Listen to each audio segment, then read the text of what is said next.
আজকে বাসায় রান্না হচ্ছে কচু শাক। তো আমার কচু শাকটা খুব খেতে ইচ্ছে করছিল, পানি কচুটা।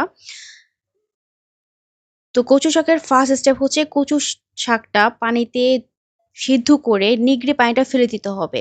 যাতে করে গলায় না ধরে কচুটা। অনেক সময় দেখা যায় কচু খাওয়ার পর গলায় কুটকুট করে, কামড়ায়। এর নেক্সট স্টেপ হচ্ছে বেশি করে রসুন দিয়ে, পেঁয়াজ, মরিচ দিয়ে এভাবে মাছটাকে রান্না করে ভেঙে দেন কুচিটা দিতে হবে ফাইনালি। আরেকভাবে করা যায়, মাছটা আগে থেকে আপনারা সিদ্ধ করে হলুদ আর লবণ দিয়ে তারপর দিয়ে দিতে পারেন এখানে।